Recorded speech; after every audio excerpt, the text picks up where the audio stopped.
yoxsullara kömək etmək, xeyirxahlıq göstərmək, onların dərdinə şərik çıxmaq, bax, bu oruc bir vasitədir. Digər tərəfdən, mübarək Ramazan ayında yoxsullara ehsan, nəzir verilir. Başqa bir tərəfdən, orucluğun aclığı və susuzluğu yoxsulların vəziyyətini dərk etməyə şərait yaradır. Ümumi belə nəticəyə gələk, varlılar yoxsullara yaxınlaşır, onlarda rəhm etmə hissi yaradır, onlarda ehsan, nəzir vermək kimi xeyirxah hisslər oyanır. Ona görə Ramazan Peyğəmbər əleyhissalam kömək ayı adlandırıb, yəni müsəlmanlar ehsan verməklə məğlub olub, bu insani sifətin nəticəsində qəzəb və kindən xilas olmaqla ilahi nemətlərin öz qardaşlarına, yəni o kasıb tərəfə yönəldirlər. Onları başa düşürlər. Ona görə hər bir oruç tutan bu məsələləri diqqətlə Çindəki olan, belə deyək, vəzifəni yerinə yetirməlidir və dərk etməlidirlər. Bu ayın kömək etmək fərmayişi, göstərişi kasıblara məxsusi ehsan etmək ki, çox böyük savabı vardır. Məsəl üçün, İmam Həsən Əskər əleyhissalamdan soruşurlar, nə üçün oruç vacibdir? Biz onu tutaq. İmam Həsən Əskər buyurub, varlıların aclıq dərdini başa düşmələri və yoxsullardan xəbərdar olmaları.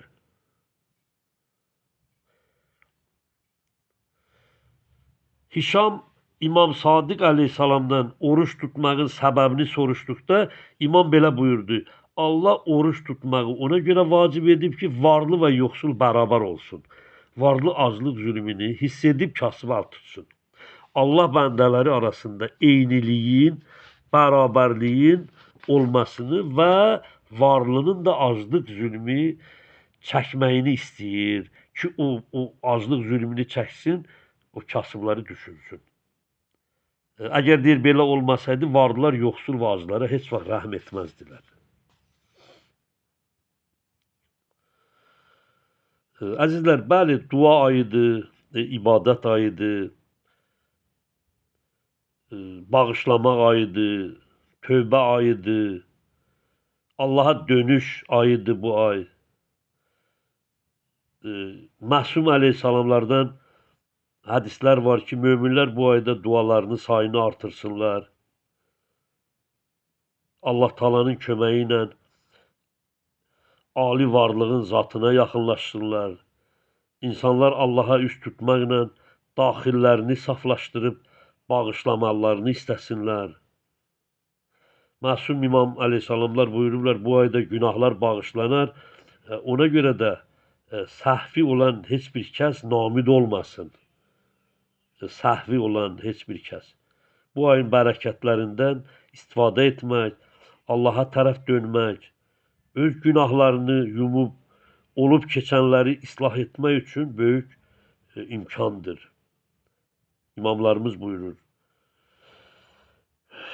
Bu ayda oruç tutan və Allahdan bağışlamasını istəyənin günahı mütləq bağışlanacaq və xoşbəxtliyi təmin olunacaq. Bu ayın faydalarından biri də oruç tutanın daxilən dəyişməsidir. Ruhi inqilabi, əməli müvəffəqiyyətidir ki, insanı təmiz edir.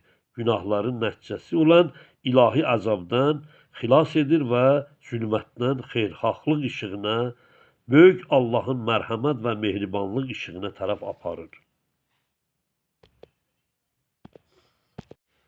İcaza məhəbbətindən əzizlər, İmam Baqir əleyhissalamın bir hədisi ki, əlimdə vardır, buyurur, Peyğəmbər belə buyurmuşdur, ey cəmaat, Ramazan ayının hilalı doğarkən şeytanlar qeybə çəkilir, səmanın behişt qapıları açılır, cəhənnəm qapıları bağlanır. İftar vaxtı azad olmaq üçün edilən dua qəbul olur. Bu vaxt Allah onlara oddan azad edir. Hər gecə bir mələk uca səslə mərhəmət istəyən varmı deyir. Şükür Allaha. Demək, hər iftar vaxtı Allah o dua ona edənləri o günahlardan azad edir.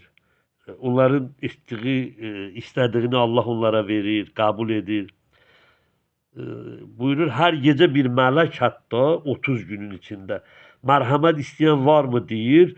Sonra deyir, mələk əlavə edərək, ilahi, hamı mərhəmət istəyir, onların mükafatını lütf et və hər kəs xəsislik və paxıllıq edir, onu məhv et deyir. Yəni, mələklər Allaha deyir, bəli, hamı istəyir, ancaq xəsislik və paxıllıq edənləri məhv et deyir. İnsan ki, Ramazanı qutarır, Şavval ayının biri ki, Fitr bayramı olur. Deyirlər, o ayın, bu bayram gününə, yəni Şavvalın birinə kimi mələklər deyir, döyür qapıları, sabah mükafat günüdür. Mükafatlarınızı götürün.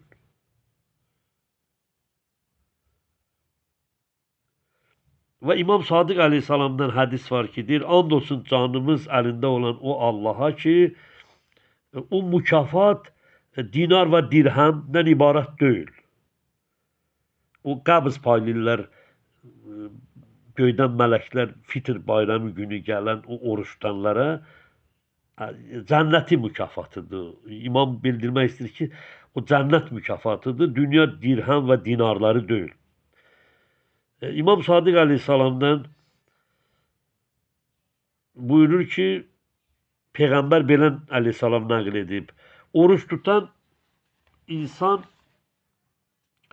məsələn yatıbdır, ibadət halında Allah onu yazır. Bu şərtlə ki, müsəlmanlardan, yəni müsəlman qanunlarından, dindən uzaqlaşmaya. Onun yatmağı da ibadətdir. Müsəlmançılıqdan uzaqlaşmayana qədər onun ibadət sayılır yatağı da, yatdığı vaxtda. Və bir hədisdə siz əzizlərə deyim, inşallah tamamlayayım. İmam Sadiq əleyhissalam nəql edir, deyir, cəddim İmam Səccad əleyhissalam oruç tutmuşdu və əmr etdi ki, qoyun kəsib qazanlara doldursunlar. İftar vaxtı qazanlara yaxınlaşdı imam və elə ki, yeməyin iyi onun mübarək burnuna çatdı, əmr verdi, kasaları gətirsinlər iftar vaxtı. Və hamı üçün yemək göndərdi o kasalarla. Deyir, özü isə iftarını xurma və çörək ilə açdı. İmam Bağır əleyhissalam sahabəsi Sədrə buyurdu. Ey Sədr, bilirsən bu gecələr nə gecələrdir? Deyir, Sədr dedi, atam anam sənə fəda olsun. Ramazan ayının gecələridir. Dedi, hər gecə İsmailin övladlarından 10 köləni azad edə bilərsənmi? Yəni İsmail Peyğəmbərin nəslindən olan ərəb əsilli o kölələri deyir, dedi, atam anam sənə fəda. Belə bir iş görmək, gücüm, pulum çatmır axı, mən Sədr deyir imama, bunu azad edim kölələri. Deyir, imam bu sayı 10 kölən demişdi birinci, bu sayı 1-ə qədər azaltdı. Deyir, Sədr hər dəfə üzr istəyib, dedi, ağa, bacarmaram, qurban olum. Mənim imkanım yoxdur kölələri azad eləyim. Deyir, imam buyurdu, hər axşam bir nəfər müsəlmana iftar verə bilməzsən. Deyir, dedim, ağa, mən 10 nəfərə iftar verə bilərəm. Deyir, dedi, Müsəlman qardaşlarına iftar vermək İsmail övladlarını azad etmək deməkdir. O kölələrin azad etmək deməkdir. Həmd olsun Allaha.